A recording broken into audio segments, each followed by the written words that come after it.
আসসালামু আলাইকুম সুপ্রিয় শিক্ষার্থীরা, কেমন আছো? আশা করি সবাই ভালো আছো, সুস্থ আছো এবং নিরাপদে আছো। শিমুল মেমোরিয়াল নর্সারি স্কুল অ্যান্ড কলেজের সপ্তম শ্রেণীর বিজ্ঞান ক্লাসে তোমাদের সবাইকে স্বাগতম। উপস্থাপনায় আমি সাবিনা এর সাথে বিজ্ঞান বিভাগ, Shimul memorial nursery school and college, Rajshahi. ক্লাসের শুরুতে তোমাদের কিছু কথা বলে নেই। এই যে করোনাকালীন একটা সময় চলছে, তোমরা বিভিন্ন স্বাস্থ্যবিধি মেনে চলছো, বাসায় থাকছো, সবকিছুই ঠিক আছে। এর পাশাপাশি তোমরা দীর্ঘদিন ধরে বাসায় আছো এবং শিক্ষা প্রতিষ্ঠানের বাইরে আছো। তো দেখা যাচ্ছে যে হয়তো তোমাদের কি হয় না, পড়াশোনা তোমাদের মনোযোগ আসছে না বা কনসেন্ট্রেশন দিতে পারছো না। তো এই ক্ষেত্রে আমার মনে হয় যেটা যে তোমরা সবসময় জোর করে পড়ার চেষ্টা করছো, যেমন সেটা না করেও আরেকটা যেটা কাজ করতে পারো, মাঝে মাঝে পড়াশোনার পাশাপাশি ভালো কাজগুলো করো, যেটা করলে তোমার ভালো লাগে। হতে পারে ছবি আঁকা, গান গাওয়া, বিভিন্ন কিছু হতে পারে, তাই না? আর এর পাশাপাশি যেটা করবে সেটা হলো তোমরা মেডিটেশন করতে পারো। মেডিটেশন মানে টার্মটা শুনে তোমাদের মনে হচ্ছে যে আর আমাদের কি করতে হবে, অনেক ধরে ধ্যান করতে হবে, এমন কিছু আসলে না। তোমাদের কিছুক্ষণ সময় ধরে যদি তোমরা মেডিটেশন করো, তাহলে কি হবে, তোমাদের এই যে তোমাদের পড়াশোনার যে কনসেন্ট্রেশন আসে না, যে কোনো বিষয়ে মনোসংযোগ করতে, মানসিক শারীরিক প্রশান্তিতে আমাদের কি দরকার, এই মেডিটেশনটা কিন্তু খুব জরুরি। এতে করে তোমাদের কি হবে, তোমাদের স্মৃতি ধারণ ক্ষমতাও বৃদ্ধি পাবে এবং মস্তিষ্কের কার্যকারিতাও বৃদ্ধি পাবে। তাই তোমরা যদি বিশেষ করে যখন বেশি বিড়ি থাকে সেই সময়টাতে একটু চেষ্টা করো, তাহলে বেশি ভালো হয়। মনে করো সকালবেলা ঘুম থেকে উঠলে যারা নামাজ পড়ো, নামাজ পড়ার পরে তো দেখা যাচ্ছে সেই সময়টা অনেক বেশি নিরিবিলি থাকে, 20 মিনিট মেডিটেশন করলে এটা কিন্তু খুব কঠিন কিছু না। তোমরা যদি ইউটিউবে একটু দেখো তাহলে কিন্তু পেয়ে যাবে। এতে করে কিন্তু তোমাদের মানসিক অবসাদটাও দূর হবে এবং পড়াশোনার মনোযোগও বৃদ্ধি পাবে। আর কি হবে না, তোমাদের মানসিক অবসাদগ্রস্ততা যেটা, সেটা কাজ করবে না। ঠিক আছে, আমরা তাহলে ক্লাসে চলে যাই। আমাদের আজকের পাঠ হচ্ছে তাপ ও তাপমাত্রা। তোমরা এই ক্লাসটার প্রথম অংশ কি করেছিলে, গত ক্লাসে করেছিলে, আর আজকে আমরা বাকি যতটুকু আছে ততটুকু নিয়ে আলোচনা করব। তো ক্লাসে যাওয়ার আগে আমরা দেখে নিই আজকে ক্লাসে এসে তোমরা কি কি শিখতে পারবে। প্রথমে দেখতে পাচ্ছ, তাপের প্রভাবে পদার্থের প্রসারণ সম্পর্কে বলতে পারবে, আর্দ্রতা ও বায়ুচাপের উপর তাপমাত্রার প্রভাব ব্যাখ্যা করতে পারবে, তাপ সঞ্চালন ব্যাখ্যা করতে পারবে। এরপর আমরা দেখে নিই আলোচ্য বিষয়সূচিতে কি রয়েছে, অর্থাৎ আমি আজকে তোমাদের সাথে কি কি বিষয় নিয়ে আলোচনা করব। শুরুতে কি দেখতে পাচ্ছ, তাপের প্রভাবে পদার্থের প্রসারণ, কঠিন পদার্থের প্রসারণ, তরল পদার্থের প্রসারণ, বায়বীয় পদার্থের প্রসারণ।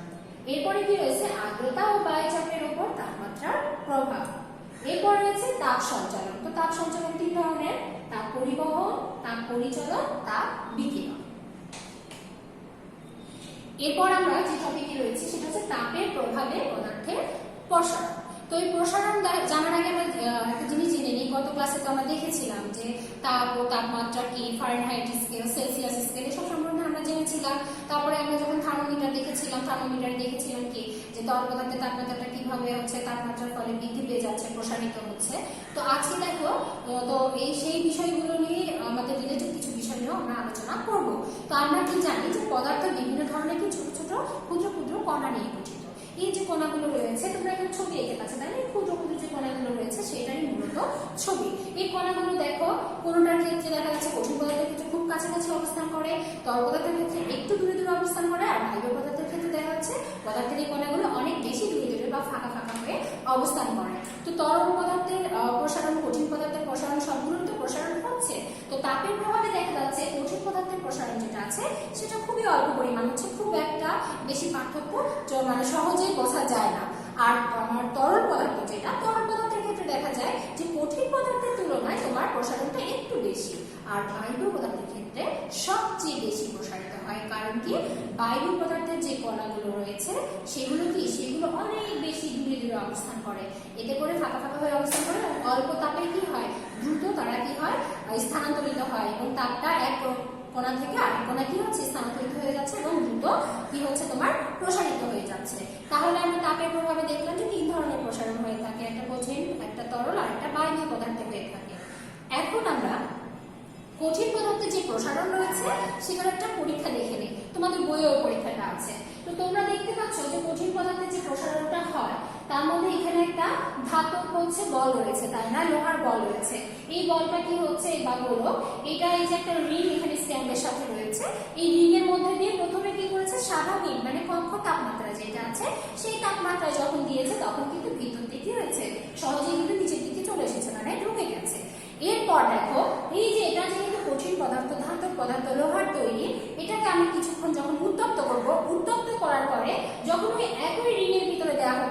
দেখো এটা যেহেতু উত্তপ্ত করা হয়েছে কালারটাও কিন্তু চেঞ্জ হয়ে গেছে, তাই না? তাহলে বুঝতে পারছো যে এটা হচ্ছে উত্তপ্ত করার পরের অবস্থা। তো এখন দেখো কি হয়েছে, রিংয়ের ভিতরে কিন্তু আটকে গেছে।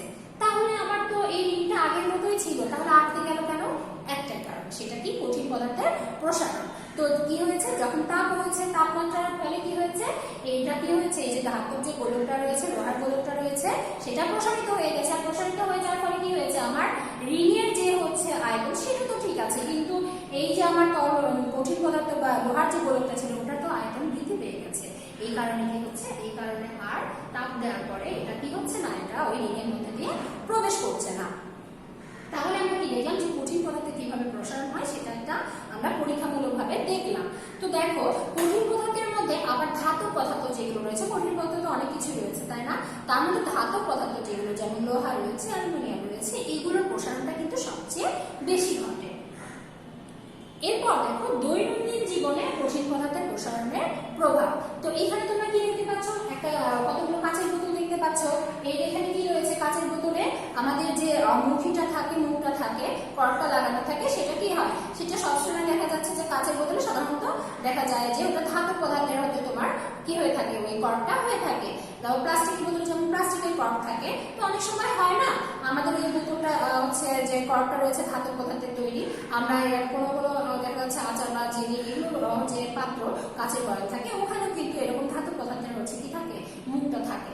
তো ওইটা দেখছো পাত্র যে ঢাকনাটা রয়েছে থাকে, আবার এখানে দেখতে হচ্ছে বোতলের যে কর্কটা রয়েছে, তো অনেক সময় এটা আটকে যায়, হয়তো আমরা খুব সহজে খুলতে পারছি না, যেহেতু এটার এই যে ঢাকনাটা মুখটা কি কর্কটা আমার ধাতব পদার্থের তৈরি, তাই যদি তাপ দেওয়া হয় তাহলে কি হবে, এটা প্রসারিত হয়ে যাবে আর এটা ঢিলা হয়ে যাবে, তাই না? তখন কি হবে, খুব সহজে কি হবে, আমরা ওই কাঁচের পাত্র বা যে জারটা হচ্ছে মুখটা হচ্ছে কি ঢাকনাটা ধাতব পদার্থের তৈরি, সেটা খুব সহজে কিন্তু কি করবো, ছিপিটা খুলে ফেলতে পারবো। তাই আমাদের যদি এরকম হয় যে কোনো কারণে ছিপিটা এভাবে ধাতব পদার্থের তৈরি যে ছিপিগুলো আছে আটকে গেছে, তাহলে কিন্তু আমরা হালকা তাপ দিয়ে কি করতে পারবো, এটা প্রসারণ করে আমরা খুব সহজে খুলে ফেলতে পারবো। এখানে তোমরা আরেকটা ছবি দেখছো, রেল লাইন, তাই না? তো রেল লাইনে দেখো যে এই যে রেল লাইনে যার মধ্যে আমাদের রেল গাড়িটা যাচ্ছে, সেখানে যে পাতটা ইউজ করা সেটা কিন্তু কি ধাতব পদার্থের তৈরি। তো এইখানে দেখো এই যে রেল লাইনের যে পাতটা রয়েছে, সেখানে কি হচ্ছে, এই পাত থেকে এই পরের পাতে মাঝখানে একটা কি হচ্ছে, ফিশ প্লেট গুলো দেখছো এটা, তো এই মাঝখানে কি হয়েছে, এখানে একটা ফাঁকার স্থান রাখা হয়েছে। কেন রাখা হয়েছে দেখো, আমাদের তো বললাম যে কঠিন পদার্থ কি হচ্ছে, তাপের ফলে প্রসারিত হচ্ছে। তো তুমি যদি ওই ফাঁকা জায়গাটা না রাখো, নর্মালি যখন ওটা ওভাবে আছে, কিন্তু যখন বারবার আমার রেল লাইনটা উপর দিয়ে যাচ্ছে, তখন ঘর্ষণের ফলে কি হবে, তাপ উৎপন্ন হবে, আর তাপের ফলে কি হবে, তাপের ফলে কিন্তু এই যে তোমার হচ্ছে পাতটা আছে এটা কিন্তু প্রসারিত হয়ে যাবে। এই ফাঁকা জায়গাটা থাকলে কি হবে, ওটা প্রসারিত হয়ে, যেহেতু একটু ফাঁকা জায়গা আছে, প্রসারিত হয়ে সামনের দিকে এগিয়ে গিয়ে ওখানে কিন্তু কি হচ্ছে, জায়গা পাচ্ছে, কতটুকু প্রসারিত হলে প্রসারিত হওয়ার জায়গা পাচ্ছে। কিন্তু যদি আমি ফাঁকা জায়গাটা না রাখি তাহলে কি হবে, তাহলে দেখো যখন এটা প্রসারিত হবে, যেহেতু তার সামনে এগিয়ে যাওয়ার কোনো ফাঁকা জায়গা নেই, তখন কিন্তু রেল লাইনটা বেঁকে যাবে। আর বেঁকে গেলে কি হবে, আমাদের যে রেল লাইনটা আছে, এটার উপরে যে রেল চলাচল করবে সেটা কিন্তু সঠিকভাবে করতে পারবে না, তখন কি হবে, দুর্ঘটনা ঘটবে। তাই তোমাদের এরকম প্রশ্ন আসতে পারে হয়তো, যে দেখা যাচ্ছে রেল লাইনের দুই পাতের মাঝে কেন ফাঁকা রাখা হয়। তো আশা করি তোমরা এটা বুঝতে পেরেছো। তাহলে আমরা কি দেখে নিলাম, যে আমাদের যে দৈনন্দিন জীবনে কঠিন পদার্থের প্রসারণের যে প্রভাব রয়েছে, সেটা আমরা দৈনন্দিন জীবনে কিছু কমন জিনিস দিয়ে উদাহরণটা দেখে নিলাম। এরপর আমরা দেখছি তরল পদার্থের প্রসারণ, তাই না? তোমরা এখানে দেখতে পাচ্ছ যে এখানে কি হচ্ছে, মোমবাতিতে এখানে তাপ দেওয়া হচ্ছে, আর এখানে কি রয়েছে, বিকারে পানি রয়েছে। দেখো আমি বলেছিলাম প্রথমে যে কঠিন পদার্থের তুলনায় কিন্তু আমার তরল পদার্থের প্রসারণটা তুলনামূলকভাবে একটু বেশি হয়। তো তুলনামূলকভাবে যেহেতু একটু বেশি হয়, কেন হচ্ছে সেটাও আমি বলেছি। কেন হচ্ছে, আমার যেহেতু তরল পদার্থের যে কণাগুলো রয়েছে সেগুলো কি কঠিন পদার্থের মতো একবারে কাছাকাছি লেগে থাকে না, একটু ফাঁকা ফাঁকা হয়ে থাকে, এই জন্য এটার প্রসারণটা কঠিন পদার্থের চেয়ে একটু বেশি। তাহলে দেখো আমরা গতদিন যখন থার্মোমিটার দেখেছিলাম, তখন কি দেখেছিলাম, যখন আমি হচ্ছে গরম পানিতে দিচ্ছি বা কোনো দেখা যাচ্ছে গরম বস্তুতে দিচ্ছি, তখন কি হবে, ভিতরে যে আমি পারদটা ব্যবহার করেছি সেটাও আমার কিন্তু তরল পদার্থ, সেটা কি হচ্ছে, তাপের ফলে তাপমাত্রা বৃদ্ধি পাওয়ার ফলে কি হচ্ছে, প্রসারিত হয়ে উপরের দিকে উঠে যাচ্ছে। এটাও কিন্তু একটা কি, আমার যে তরল পদার্থের প্রসারণ হয়েছে সেটা কিন্তু একটা উদাহরণ, এটা আমরা বাস্তব জীবনে দেখতে পাই। এরপর দেখো আমাদের যে পৃথিবীর যে উষ্ণতাটা বৃদ্ধি পাচ্ছে, তারপরে কি হচ্ছে, সমুদ্রের উচ্চতা বৃদ্ধি পাচ্ছে, এগুলো কিন্তু সবকিছুকে তরল পদার্থের যে প্রসারণ সেটা কিন্তু বাস্তব উদাহরণ। তো তোমরা ছবিটা একটু ভালো করে খেয়াল করে অ্যানিমেশনে দেখতে পাচ্ছ, প্রথমে কি হচ্ছে, তাপ আছে, তারপরে কি হচ্ছে, এই যে এখানে তোমার তাপমাত্রাটা বৃদ্ধি পেয়ে উপরের দিকে উঠে যাচ্ছে। তো উপরের দিকে যখন উপরে উঠে যাচ্ছে, নিচে যেহেতু তাপমাত্রাটা বেশি ছিল তখন তো এটা হালকা হয়ে উপরে উঠে যাচ্ছে, কিন্তু আস্তে আস্তে উপরে যেতে যেতে কিন্তু কি হচ্ছে, তাপমাত্রাটা একটু কমে গেছে, তখন আবার সেটা কি নিচের দিকে নেমে আসছে। তোমরা দেখতে পাচ্ছ বিজ্ঞানের মধ্যে একটা থার্মোমিটারও দেওয়া আছে, এখানে পাওয়া যাচ্ছে উপরের দিকে উঠছে, নামছে। তাহলে আমরা দেখলাম যে তরল পদার্থের কিভাবে প্রসারণ ঘটে এবং আমাদের বাস্তব জীবনে তরল পদার্থের প্রসারণের কিছু প্রভাবও আমরা দেখে নিলাম। এখন দেখো বায়বীয় পদার্থের প্রসারণ। এই যে বায়বীয় পদার্থের প্রসারণের কথা বলেছি, আমি কিন্তু বলেছিলাম প্রথমে যে বায়বীয় পদার্থের প্রসারণ কিন্তু সবচেয়ে বেশি ঘটে। দেখা যাচ্ছে তুমি একই তাপমাত্রা দিচ্ছ, কঠিন, তরল আর বায়ু, তিনটা পদার্থের মধ্যে কিন্তু বায়বীয় পদার্থের প্রসারণটা সবচেয়ে বেশি হবে। তাপমাত্রা কিন্তু সেম, কিন্তু প্রসারণটা কিন্তু একরকম হবে না। এটার একমাত্র কারণ হচ্ছে যেহেতু বায়বীয় পদার্থের কণাগুলো অনেক দূরে দূরে অবস্থান করে, আর যখন তাপমাত্রা বৃদ্ধি পায় তখন কিন্তু খুব দ্রুত কি হয়, অনবরত, এই যে দেখো এদিকে খেয়াল করে কণাগুলো কি হয়, ছোটাছুটি করতে থাকে। আর কণাগুলো যখন অনবরত ছোটাছুটি করতে থাকে, খুব দ্রুত কি হচ্ছে, এক কণা থেকে আরেক কণাতে তাপটা স্থানান্তরিত হয়ে যাচ্ছে এবং খুব সহজে কি হচ্ছে, তাপের সঞ্চালন করছে। এই জন্য কিন্তু বায়বীয় পদার্থের যে তোমার প্রসারণ সেটা কিন্তু সবচেয়ে বেশি ঘটে। এখানে তোমরা একটা ছবি দেখতে পাচ্ছ, তাই না? এখানে একটা কাঁচের বোতলের কি আছে, মুখে একটা বেলুন দেওয়া আছে। এই পরীক্ষাটা কিন্তু তোমরা চাইলে বাসায় খুব সহজেই করতে পারো, যেহেতু খুব ইজি, এবং এই যে জিনিসগুলো, যে এলিমেন্টগুলো দরকার আছে এগুলো তোমাদের বাসায় থেকে থাকে অনেকে। তো দেখো খেয়াল করে, তোমাদের বইয়ে এই পরীক্ষাটা দেওয়া আছে। আমি একটা বেলুন নিলাম, বেলুন নিয়ে কি করলাম, আমি একটা কাছে তোমার হচ্ছে বোতল হতে পারে বা একটা জারে কি করলাম, বেলুনের মুখটা দিয়ে কি করলাম, ওটার কাঁচের জারটা আটকে দিলাম। আর কাঁচের জারের মধ্যে তার আগে কি করতে হবে, আমাকে কিছু পানি দিতে হবে। তারপর আমি যদি কাঁচের জারটাতে তাপ দিই তাহলে কি হবে, এই যে পানি আছে, পানিটা উত্তপ্ত হবে, সেখানে কি হবে, জলীয় বাষ্প উৎপন্ন হবে। সেই জলীয় বাষ্প থেকে পানিটা দিয়ে কি হবে, দেখো এই যে বেলুনটা আছে, বেলুনের ভিতরে যখন যাবে তখন কি হবে, তখন আমার ওইটা বেলুনটা প্রসারিত হবে। আবার যখন আমি ওটাকে তাপমাত্রাটা সরিয়ে নিব, ঠান্ডা করে নেব পানিটা, তখন কিন্তু দেখবে বেলুনটা আবার চুপসে গেছে। কেন গেছে, আমার তখন কিন্তু বায়ুটা যে উপরের দিকে হালকা হয়ে উঠে গিয়েছিল, যার ফলে কিন্তু আমার কি হয়েছে, আমার বেলুনটা প্রসারিত হয়ে গেছে। আর যখন হচ্ছে তোমার কি হয়েছে, যখন তাপমাত্রা অপসারণ করা হয়েছে, যখন ঠান্ডা হয়ে যাচ্ছে পানিটা, তখন কিন্তু বায়ুটাও ভারী হয়ে নিচের দিকে নেমে আসছে, তখন আমার কি হচ্ছে, বেলুনটা চুপসে যাচ্ছে। এটা কিন্তু খুবই একটা ইজি এক্সপেরিমেন্ট। আমি আশা করবো তোমরা সবাই বাসায় কি করবে, এই এক্সপেরিমেন্টটা করে দেখবে। আর অবশ্যই একটু সাবধানতা অবলম্বন করবে, যেহেতু গরম পানির বিষয় আছে, আবার তাপ দিচ্ছ। তো তোমরা যদি হাতে কলমে করে দেখো, জিনিসটা অনেক বেশি ভালো লাগবে। ঠিক আছে, তোমরা সবাই বাসায় চেষ্টা করবে। তো বায়বীয় পদার্থের প্রসারণ আমরা দেখে নিলাম। এখন আমরা দেখবো বায়বীয় পদার্থের যে প্রসারণটা হচ্ছে, এটার প্রভাব আমাদের দৈনন্দিন জীবনে, এটারও কিছু প্রভাব রয়েছে। কোথায় কোথায় এটা হচ্ছে, তোমরা ছবিতে কি দেখতে পাচ্ছ, এখানে একটা গ্যাস বেলুন রয়েছে, এখানেও কি করা হচ্ছে, এখানেও কিন্তু আমার এই যে বায়বীয় পদার্থের প্রসারণের কিন্তু প্রভাব রয়েছে। আর এখানে আমার রয়েছে কি, রুটি ফুলে গেছে না? তো বাসায় তো সবারই হচ্ছে প্রায় দিনই কি হয়, রুটি তৈরি হয়। তো রুটি যখন তৈরি হয়, তোমরা নিশ্চয়ই খেয়াল করেছো, রুটিটা ফুলে ওঠে। তো রুটিটা কেন ফুলে উঠছে, এটাও কিন্তু বায়বীয় পদার্থের প্রসারণ। আমরা যখন রুটির ডোটা তৈরি করি তখন কি করি, তখন পানি ব্যবহার করি না? তো যেহেতু পানি ইউজ করা হয়, তখন কি হয়, পানি ইউজ করা হয় যেহেতু, যখন আমি হচ্ছে রুটিটা তাওয়ায় দিচ্ছি, তাওয়ায় দিলে কি হবে, তখন আমার ওই যে পানি ব্যবহার করা হয়েছিল সেখান থেকে জলীয় বাষ্প উৎপন্ন হবে, উৎপন্ন হয়ে কি হবে, সেইটা রুটিটাকে কি করবে, ওই বায়ুটা তখন কি করবে, রুটিটাকে ফুলিয়ে দিবে। এভাবে কি হয়, এভাবে আমাদের হচ্ছে বায়বীয় পদার্থের প্রসারণের ফলে কি হয়, রুটিটা ফুলে যাচ্ছে।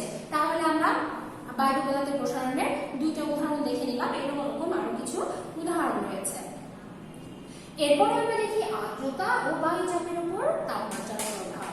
তো আর্দ্রতা ও বায়ুচাপের উপর তাপমাত্রার প্রভাব দেখতে হলে আমাদেরকে জানতে হবে আর্দ্রতা কি আর বায়ুচাপটা কি। আর্দ্রতা কি, এটা তোমরা অনেক ছোটবেলা থেকে দেখা যাচ্ছে প্রাইমারি লেভেলের বিজ্ঞান থেকে, বই থেকেই কিন্তু তোমরা এটা শিখে আসছো। বাতাসে যে জলীয় বাষ্পের পরিমাণ, মোট পরিমাণ, সেটাকে আমরা কি বলছি, সেটাকে বলছি আর্দ্রতা। আর বায়ুচাপটা কি, প্রতি একক ক্ষেত্রফলে দেখা যাচ্ছে বায়ু সব দিকে যে সমানভাবে চাপ দিচ্ছে, এই চাপটাকে কি বলছে, এই চাপটাকে বলছে বায়ুচাপ।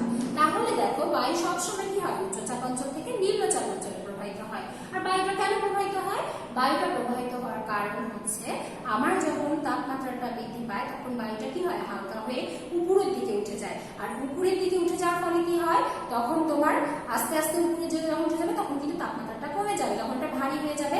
আবার কি হবে, তখন ওইটা আবার কিন্তু দেখা যাচ্ছে যে যেখানে হচ্ছে তাপমাত্রা বেশি সেদিকে চলে যাবে। তাহলে এইভাবে দেখো কি হচ্ছে, তোমার হালকা বায়ু উপরে উঠে যায় আর তোমার ভারী বায়ুটা তখন নিচে থেকে যায়। এভাবেই কি হয়, পর্যায়ক্রমে আমাদের বায়ু প্রবাহিত হয়। এখন দেখো আমি যদি একটু বদ্ধ পাত্রে কি করি, তাপমাত্রাটা বাড়িয়ে দিই, তাহলে কিন্তু কি হবে, বদ্ধ আটকানো একটা অবস্থায় তখন আমার কি হবে, ওই পাত্রটা তখন কিন্তু তাপমাত্রা বাড়লে বায়ুচাপটা বেড়ে যাবে। কিন্তু দেখো আমার যে বায়ুমণ্ডল রয়েছে বা আমাদের যে মুক্ত যে পরিবেশটা রয়েছে, এখানে যদি আমার তাপমাত্রা বাড়ে আমার কিন্তু বায়ুচাপ বাড়বে না, উল্টো কি হবে, কমে যাবে। পার্থক্যটা খেয়াল করে দেখো, বদ্ধ অবস্থায় আমার কি হচ্ছে, বদ্ধ অবস্থায় বা বদ্ধ পাত্রে তাপমাত্রা বাড়লে বায়ুচাপ বেড়ে যাচ্ছে, কিন্তু আমার যে প্রাকৃতিক যে পরিবেশ বা বায়ুমণ্ডলে বা তাপমাত্রা বাড়লে কিন্তু বায়ুচাপটা কমে যাচ্ছে। কমে যাচ্ছে কেন, এই যে এখানে তোমরা দেখেছো, আমি বললাম এই যে হলুদ যে অংশটুকু দেখছো সেটা কি, বায়ুচাপটা হালকা হচ্ছে, বায়ুটা হালকা হয়ে গেছে। কারণ যখনই আমার তাপমাত্রা বৃদ্ধি পাবে কি হবে, বায়ুটা হালকা হয়ে উপরের দিকে উঠে যাবে, আর উপরের দিকে উঠে গেলে কি হবে, ওই জায়গাটাতে বায়ুচাপটা কমে যাবে, কারণ বায়ুটা হালকা হয়ে গেছে। এই জন্য তাপমাত্রা বৃদ্ধি পেলে কি হবে, আমার বায়ুচাপ হচ্ছে তোমার কমে যাবে। আর তাপমাত্রা কমে গেলে যেহেতু তখন শীতল আর ঠান্ডা বায়ু থাকবে, যে নিচে নীল অংশে যেটা দেখছো, তখন কি হবে, সেখানে আমার বায়ুচাপটা বৃদ্ধি পাবে। এটা গেল। এরপরে তোমরা ভালো করে খেয়াল করে দেখো, এদিকে কি দেখছো, এখানে সমুদ্র ভাগ আর এখানে স্থলভাগ। তো আমি বলেছি যে তাপমাত্রা বৃদ্ধি পেলে কি হয়, তাপমাত্রা বৃদ্ধি পেলে আমাদের যে বায়ুচাপ রয়েছে সেটা কি হয়, তাপমাত্রা বৃদ্ধি পেলে বায়ুচাপটা আমাদের তোমার হচ্ছে কমে যাবে। তো এখানে দেখো সমুদ্র ভাগে এখানে উচ্চচাপ হয়েছে, বায়ু সবসময় উচ্চচাপ অঞ্চল থেকে নিম্নচাপ অঞ্চলে প্রবাহিত হবে, তাই না? তো উচ্চচাপ সমুদ্রের যেহেতু জল থাকে, পানি থাকে, এই জন্য কি হচ্ছে, ওখানে কিন্তু যে হচ্ছে তোমার তাপমাত্রাটা সব জায়গায় সূর্যের তাপমাত্রা যাচ্ছে, কিন্তু ওখানে উচ্চচাপের সৃষ্টি হবে। আর ওখান থেকে স্থলভাগে যখন চলে আসবে, দেখো উচ্চচাপ অঞ্চল থেকে এই শীতল বায়ুটা এসে কি হবে, নিম্নচাপ অঞ্চলে আসবে। এইভাবে কিন্তু পর্যায়ক্রমে উচ্চচাপ অঞ্চল থেকে নিম্নচাপ অঞ্চলে কি হবে, ক্রমাগত বায়ুটা প্রবাহিত হবে। তো তোমরা দেখো বাতাসের যে আর্দ্রতা বা জলীয় বাষ্পের পরিমাণ সারা বছর কিন্তু এক থাকে না। কেন থাকবে না, দেখো আমাদের যখন শীতকাল থাকে, শীতকালে কি হয়, শীতকালে আমাদের টেম্পারেচারটা মানে তাপমাত্রাটা তখন কি থাকে, পরিবেশে কম থাকে, তাই না? তো সূর্যের প্রখরতা কম থাকে, তো তাপমাত্রা যখন কম থাকবে কি হবে, জলীয় বাষ্পের পরিমাণটাও আর্দ্রতাটা আলটিমেটলি কি হবে, কমে যাবে। তো জলীয় বাষ্প বা আর্দ্রতার পরিমাণ যেহেতু কমে যাবে, তখন কি হবে, আবহাওয়াটা অনেক শুষ্ক হবে। শীতকালে কি হয়, আবহাওয়াটা অনেক শুষ্ক থাকে না, দেখা যাচ্ছে ঠোঁট ফেটে যাচ্ছে, পা ফেটে যাচ্ছে। তো ঠোঁট কেন ফেটে যায়, তো এরকম প্রশ্ন আসতে পারে না যে ঠোঁট আসলে কেন ফেটে যাচ্ছে। এখানে ফেটে যাচ্ছে কি, বাতাসে আমাদের যে আর্দ্রতার পরিমাণ শীতকালে যেহেতু কম থাকে, এই কারণে কি হয়, আমাদের ঠোঁট ফেটে যায়। তো দেখা যায় এই জন্য আমরা কি করি, আর্দ্রতা বজায় রাখতে লিপ বাম ব্যবহার করি, ভ্যাসলিন ব্যবহার করি, তাই না? তারপরে দেখো আমাদের হচ্ছে তোমার ভাদ্র আশ্বিন মাসে কি হচ্ছে, অনেক ব্যবসা পর্ব। আর আমাদের দেখা যাচ্ছে এটাও গরমকাল। তারপরে তোমার গ্রীষ্মকালেও আমরা কি দেখতে পাচ্ছি, যখন আমাদের বৈশাখ জ্যৈষ্ঠ মাস আছে তখনও কিন্তু গরম, কিন্তু দুইটা গরমের মধ্যে একটা ডিফারেন্স আছে। ওই গরমটা ও গরম, এই গরমটা গরম, কিন্তু এই গরমটা অনেক বেশি অসহনীয় আর কেমন একটা গুমোটা বা ভ্যাবসা টাইপের হয়ে থাকে। এটার কিন্তু কারণ হচ্ছে আমাদের যে মৌসুমী জলবায়ু রয়েছে, আমাদের যখন এই ভাদ্র আশ্বিন মাস থাকে তখন তো দেখো এখন প্রচুর বৃষ্টি হচ্ছে না, তো দেখা যাচ্ছে তখন কি হয়, তোমার এই যে বঙ্গোপসাগর থেকে প্রচুর জলীয় বাষ্প মৌসুমী বায়ুর প্রভাবে কি হয়, আমাদের এই তোমার ভূপৃষ্ঠে চলে আসে। তো জলীয় বাষ্প কি করে, জলীয় বাষ্প তাপটা কিন্তু শোষণ করে রাখে। জলীয় বাষ্প যদি তাপ শোষণ করে রাখে, আর্দ্রতার পরিমাণও আমার হচ্ছে বেড়ে গেল হচ্ছে তোমার প্রকৃতিতে। তো বায়ুমণ্ডলে যেহেতু আর্দ্রতার পরিমাণও বেড়ে যায়, এই কারণে কি হচ্ছে, এই কারণেই কিন্তু আমাদের ভাদ্র আশ্বিন মাসে অনেক বেশি ব্যবসা গরম লাগছে। তাই তোমাদের যদি প্রশ্ন আসে শীতকালে কেন ঠোঁট ফাটে, ভাদ্র আশ্বিন মাসে কেন ব্যবসা গরম লাগে, আশা করি তোমরা সুন্দর করে গুছিয়ে লিখতে পারবে, তোমাদের কোনো সমস্যা হবে না। এরপর আমরা কি দেখছি, তাপ সঞ্চালন। তো তাপ সঞ্চালনটা কি, দেখো তাপমাত্রা যখন কি হচ্ছে, তাপ যখন বেশি তাপমাত্রার স্থান থেকে কি হচ্ছে, কম তাপমাত্রার স্থানে চলে যাচ্ছে, সেটাকে আমরা কি বলছি, তাপ সঞ্চালন। এটা কয় ভাবে হতে পারে, এটা তিন ভাবে হতে পারে। তিন ভাবে কি কি, পরিবহন, পরিচালন আর হচ্ছে কি বিকিরণ। তো তোমরা এখানে ছবি দেখতে পাচ্ছ, তাই না, পরিবহন, পরিচালন আর হচ্ছে বিকিরণ। তো তোমরা দেখো এখানে কি দেখতে পাচ্ছ, এখানে হচ্ছে রেডিয়েশন, রেডিয়েশন হচ্ছে কি পরিবহন, তারপরে দেখো এখানে কনভেকশন আছে পরিচালন, তারপরে কি রয়েছে, কনভেকশন রয়েছে, এটা হচ্ছে কি তোমার হচ্ছে পরিবহন। তো এইটা গেল যে বিকিরণ গেল, পরিচালন গেল আর হচ্ছে কি গেল, তোমার পরিবহন গেল। তিনটা উপায় আমরা দেখতে পেলাম। তোমরা একটা জিনিস ভালো করে খেয়াল করে দেখো, রেডিয়েশনের ক্ষেত্রে এটা কি সব দিকে সমানভাবে কি করছে, সমানভাবে কিন্তু তাপ সঞ্চালিত করছে, যে কোনো একদিকে না। এগুলো দেখো পার্শ্ব দিকে যাচ্ছে, এটা উপরের দিকে যাচ্ছে, আর রেডিয়েশনের ক্ষেত্রে দেখো চারদিকে যাচ্ছে। তার মানে রেডিয়েশনের ফলে কিন্তু তাপমাত্রাটা আমাদের কি হবে, তাপটা বেশি পাওয়া যাবে এবং তাপটা বেশি পরিমাণে সঞ্চালিত হয়। এরপর আমরা দেখি তাপ পরিবহন। তো তাপ পরিবহন আমরা যখন দেখছি, তো তাপ পরিবহনটা সাধারণত কোথায় হয়ে থাকে? তাপ পরিবহনটা সাধারণত আমার কঠিন পদার্থ হয়ে থাকে। তো কঠিন পদার্থের মধ্যে দেখা যাচ্ছে যেগুলো ধাতব পদার্থ, তোমার লোহা, তামা, অ্যালুমিনিয়াম, দস্তা, এগুলোতে কিন্তু সবচেয়ে বেশি কি হয়? বেশি পরিমাণে তোমার দ্রুত এবং বেশি পরিমাণে আমার কি হয়? তাপ সঞ্চালিত হয় বা পরিবহন হয়। তো তাপ পরিবহনের এখানে তোমরা একটা লোহার টুকরো ছবি দেখতে পাচ্ছ, আর এখানে কি দেখতে পাচ্ছ? এখানে একটা কি রয়েছে? এখানে একটা ড্যাম রয়েছে, সেখানে কি হচ্ছে? নিচ থেকে তাপ লাগছে, তাপ লাগার পরে এখানে একজন কি করছে? হাত দিয়ে স্পর্শ করছে, হাতটা কিন্তু সরিয়ে নিচ্ছে। এর কারণটা কি? দেখো, যেহেতু আমার পরিবহন পদ্ধতিতে ধাতব পদার্থে তাপটা কি হচ্ছে? সঞ্চালিত হয়ে গেছে, তখন এই যে হাতলটাতেও কিন্তু তাপটা চলে গেছে। তো হাতলটা যদি নর্মালি ধাতব পদার্থই থাকে, তুমি কিন্তু হাত দিতে পারবে না, কারণ এটা অনেক বেশি উত্তপ্ত হয়ে যাবে। তো এই জন্য কি করা হয়? আমাদের যেগুলো ধাতব পাত্র থাকে সেগুলোতে কি করা হয়? অ্যালুমিনিয়াম হোক বা সিলভার হোক, এগুলো যেগুলোতে আমাদের কি করা হয়? কাঠের হচ্ছে হাতলের হচ্ছে কি করা হয়? কাঠের হাতল লাগানো হয়। এই কারণে লাগানো হয় যাতে করে কাঠ যেহেতু আমাদের বিদ্যুৎ হচ্ছে তাপ পরিবেশ না, এই জন্য কি হবে না? দ্রুত হচ্ছে তাপ সঞ্চালিত হয়ে ও ভিতরে আসবে, কিন্তু তোমার কাঠের যেহেতু হাতল লাগানো আছে, এই কারণে তোমার কি হবে না? হাতে কিন্তু তাপ লাগবে না। তাই তোমাদের যদি এরকম প্রশ্ন আসে যে আমাদের হচ্ছে যেগুলো অ্যালুমিনিয়ামের পাত্র বা বিভিন্ন রান্নার যেগুলো হাতল যুক্ত হচ্ছে পাত্র রয়েছে, সেগুলোতে কেন কাঠের হাতল লাগানো হয়, আশা করি তোমরা সবাই সুন্দর করে বুঝিয়ে উত্তরটা দিতে পারবে। তোমরা সবসময় বুঝে বুঝে কিন্তু উত্তরগুলো দেওয়ার চেষ্টা করবে। এখন দেখো, এখন কি রয়েছে? তাপ পরিচালন। এখানে তোমরা ছবি দেখে অলরেডি বুঝতে পেরেছো যে তাপ পরিচালনটা আসলে কিসের মধ্যে হতে পারে। তাপ পরিচালনটা আমাদের কোথায় হয়? তরল আর বায়ু যে পদার্থ রয়েছে তার মধ্যে কি হয়? আমাদের এই যে তাপ পরিচালন যে পদ্ধতিটা আছে সেটা হয়। সেটাতে কি হয়? দেখো, এই যে তোমার পরিচালন পদ্ধতি, এখানে ছবি দেখতে পাচ্ছ, এখানে অ্যানিমেশনে কি দেখতে পাচ্ছ? এখানে তাপ দেওয়া হচ্ছে একটা পাত্রে, তাই না? এই জালে যখন তাপ দেওয়া হচ্ছে, পানিটা কি হচ্ছে? পানির কণাগুলো দেখো উপরের দিক থেকে আবার নিচের দিকে আসছে। তার মানে নিচে যে তাপ লাগছে সরাসরি, ওখানে কিন্তু তাপমাত্রাটা অনেক বেশি। এই তাপমাত্রা বেশি হওয়ার কারণে হালকা হয়ে উপরের দিকে উঠে যাচ্ছে। উপরের দিকে যখন চলে যাচ্ছে তখন কিন্তু কিছু তাপ অবসারিত হয়ে যাচ্ছে, তখন ওটা ভারী হয়ে যাচ্ছে, আবার নিচের দিকে নেমে আসছে। এভাবে পর্যায়ক্রমে উপরের দিকে আর নিচের দিকে আসার ফলে কি হবে? পুরো পানিটা কিন্তু আমার এই পরিচালন প্রক্রিয়ায় গরম হয়ে যাবে। আর যখন একবারে পানি কি হবে? একবারে বেশি তোমার টকবক হয়ে ফুটে উঠবে, তখন কি হবে? জলীয় বাষ্প আকারে প্রসারিত হয়ে উড়ে যাবে কিছু পানি।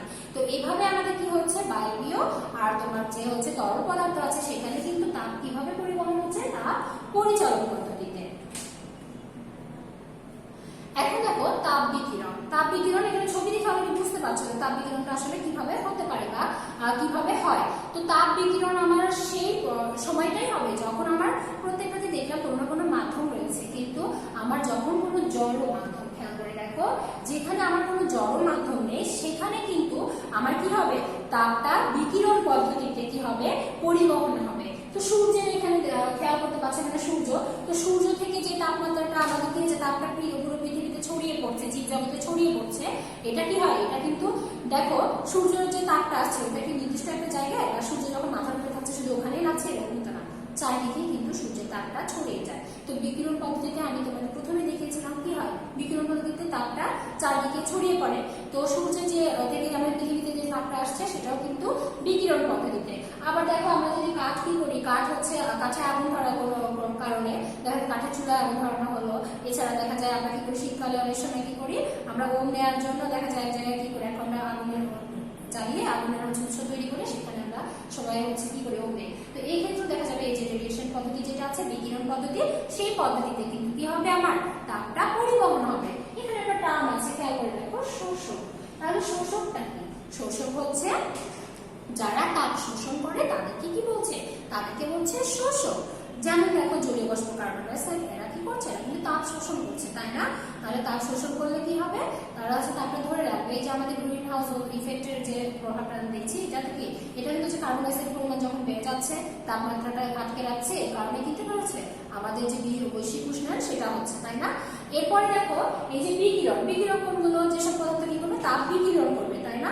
সেগুলোকে আমরা কি বলবো? বিকিরণ বলবো। তো এখানে আমাদের সূর্যটা কি? সূর্যটা হচ্ছে আমাদের বিকিরক, আর হচ্ছে পৃথিবীটা কি? শোষক। শোষক হিসেবে তাপ শোষণ করে নিচ্ছে, কিন্তু রাতের বেলা কিন্তু আমাদের পরিবেশটা ঠান্ডা হয়ে যায় কেন? তখন পৃথিবী আবার বিকিরণ করে কি করে?